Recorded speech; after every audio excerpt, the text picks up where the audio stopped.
ಎಲ್ಲರಿಗೂ ನಮಸ್ಕಾರ. ನಾನು ಗಣೇಶ್ ಪಾಟೀಲ್. ಸ್ನೇಹಿತರೆ, ನಾವು ಲಾಸ್ಟ್ ಕ್ಲಾಸ್ನಲ್ಲಿ ಕೋರ್ಟ್ ಅಂದರೆ ಏನು ಅಂಥೇಳಿ ಡಿಸ್ಕಸ್ ಮಾಡಿದ್ವಿ. ಈ ಕ್ಲಾಸ್ನಲ್ಲಿ ಮೂಟ್ ಕೋರ್ಟ್ ಅಂದರೆ ಏನು ಮತ್ತು ಜನರಲ್ ಕೋರ್ಟ್ ಮತ್ತು ಮೂಟ್ ಕೋರ್ಟ್ನ ಮಧ್ಯೆ ಇರುವಂತಹ ಡಿಫ್ರೆನ್ಸಸ್ಗಳು ಏನು ಅನ್ನೋದನ್ನು ಈ ಒಂದು ವಿಡಿಯೋದಲ್ಲಿ ನಾವು ಡಿಸ್ಕಸ್ ಮಾಡೋಣ.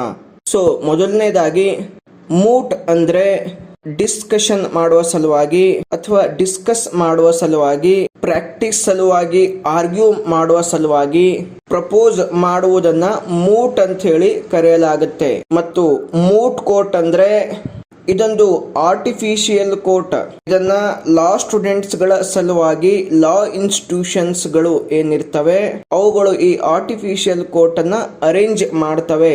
ಈ ಒಂದು ಕೋರ್ಟ್ ನಲ್ಲಿ ಹೈಪೋಥೆಟಿಕಲ್ ಕೇಸಸ್ ಗಳನ್ನ ಡಿಸ್ಕಸ್ ಮಾಡಲಾಗ್ತದೆ.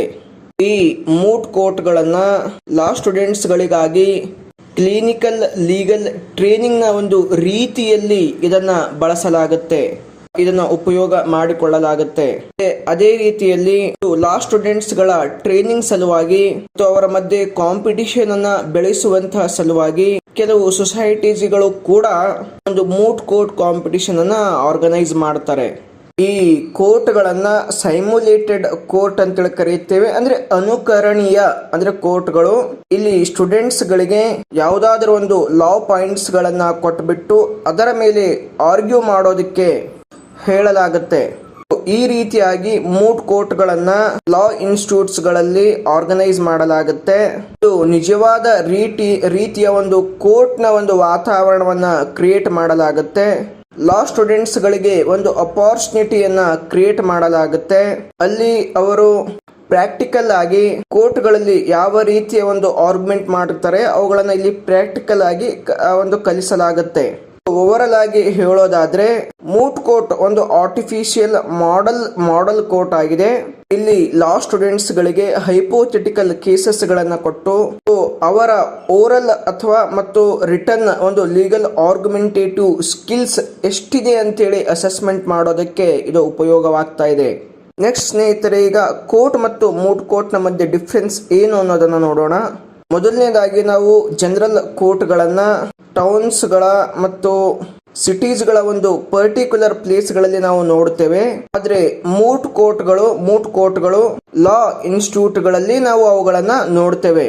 ಲಾ ಇನ್ಸ್ಟಿಟ್ಯೂಟ್ ಅಂದ್ರೆ ಕಾಲೇಜ್ಗಳು ಅಥವಾ ಎಕ್ಸೆಟ್ರಾ. ಎರಡನೇದಾಗಿ ಕೋರ್ಟ್ಸ್ ಗಳಲ್ಲಿ ಲಾ ಕೇಸಸ್ ಗಳನ್ನ ಹಿಯರಿಂಗ್ ಮಾಡಲಾಗುತ್ತೆ ಮತ್ತು ಜಸ್ಟಿಸ್ ಅನ್ನ ಕೊಡಲಾಗುತ್ತೆ.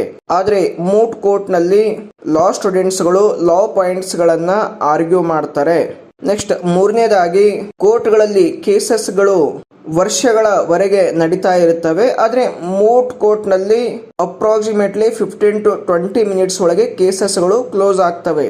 ನಾಲ್ಕನೇದಾಗಿ ಕೋರ್ಟ್ಸ್ ಗಳಲ್ಲಿ ಸಂವಿಧಾನದಿಂದ ನೇಮಕಗೊಂಡಂತಹ ಜಡ್ಜಸ್ ಗಳನ್ನ ಆ ಮೂಟ್ ಕೋರ್ಟ್ ನಲ್ಲಿ ಅವರಿಗೆ ಅಪಾಯಿಂಟ್ಮೆಂಟ್ ಮಾಡಲಾಗುತ್ತೆ. ಆದ್ರೆ ಮೂಟ್ ಕೋರ್ಟ್ ನಲ್ಲಿ ಲಾ ಟೀಚರ್ಸ್ ಗಳು ಅಥವಾ ಎಕ್ಸ್ಪೀರಿಯನ್ಸ್ಡ್ ಲಾಯರ್ಸ್ ಗಳು ಈ ಮೂಟ್ ಕೋರ್ಟ್ ನಲ್ಲಿ ಪ್ರೆಸಿಡೆಂಟ್ ಒಂದು ಸ್ಥಾನವನ್ನ ವಹಿಸಿರ್ತಾರೆ.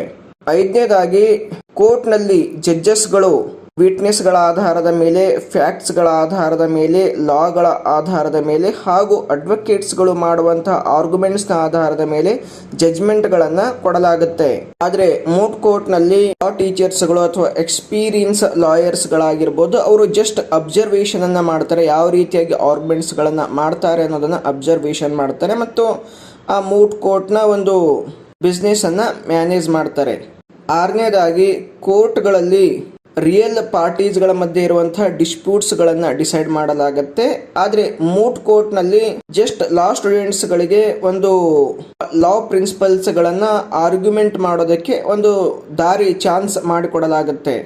ಏಳನೇದಾಗಿ ರೆಗ್ಯುಲರ್ ಕೋರ್ಟ್ಸ್ ಗಳಲ್ಲಿ ಅಡ್ವೊಕೇಟ್ಸ್ ಗಳು ಬ್ಲ್ಯಾಕ್ ಗೌನ್ ಮತ್ತು ಬ್ಯಾಂಡ್ಸ್ ಗಳಂತಹ ಒಂದು ಯೂನಿಫಾರ್ಮ್ ಗಳನ್ನ ಧರಿಸಬೇಕಾಗತ್ತೆ. ಆದ್ರೆ ಮೂಟ್ ಕೋರ್ಟ್ ನಲ್ಲಿ ಯಾವುದೇ ರೀತಿಯಾದಂತಹ ಒಂದು ಸ್ಟ್ರಿಕ್ಟ್ ಯೂನಿಫಾರ್ಮ್ ರೂಲ್ಸ್ ಗಳು ಇರೋದಿಲ್ಲ.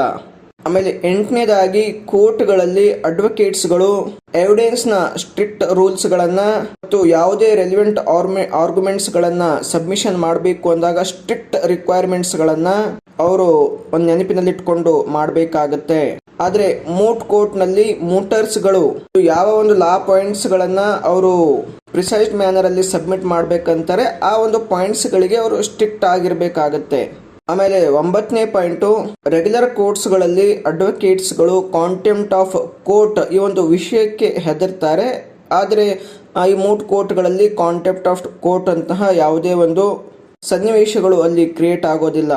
10ನೇ ಪಾಯಿಂಟು, ಆರ್ಡಿನರಿ ಕೋರ್ಟ್ಗಳಲ್ಲಿ ಅಡ್ವೊಕೇಟ್ಸ್ಗಳು ತಮ್ಮ ಆರ್ಗ್ಯುಮೆಂಟ್ಸನ್ನು ಪ್ರೆಸೆಂಟ್ ಮಾಡುವ ಸಲುವಾಗಿ ಬಹಳಷ್ಟು ಟೈಮನ್ನು, ದಿನಗಳವರೆಗೆ, ತಿಂಗಳವರೆಗೆ ಟೈಮ್ಗಳನ್ನು ತೆಗೆದುಕೊಳ್ತಾರೆ.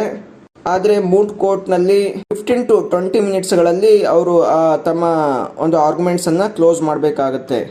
ಆಮೇಲೆ 11th ಪಾಯಿಂಟು, ಈ ಆರ್ಡಿನರಿ ಕೋರ್ಟ್ಗಳಲ್ಲಿ ಅಡ್ವೊಕೇಟ್ಸ್ಗಳು ನಾವು ಕೇಸನ್ನು ಸೋಲ್ತೀವಿ ಅನ್ನುವಂಥ ಒಂದು ಭಯ ಕೂಡ, ಫಿಯರ್ ಕೂಡ ಇರುತ್ತೆ. ಆದರೆ ಮೂಟ್ ಕೋರ್ಟ್ನಲ್ಲಿ ಅದು ಯಾವುದೇ ರೀತಿಯ ಒಂದು ಕೇಸನ್ನು ಲೂಸ್ ಮಾಡುವಂಥ ಒಂದು ಫಿಯರ್ ಇರೋದಿಲ್ಲ. ಸೊ ಸ್ನೇಹಿತರೆ, ಇದು ಕೋರ್ಟ್, ಆರ್ಡಿನರಿ ಕೋರ್ಟ್ ಮತ್ತು ಆ ಮೂಟ್ ಕೋರ್ಟ್ನ ಮಧ್ಯೆ ಇರುವಂತಹ ಒಂದು ವ್ಯತ್ಯಾಸ.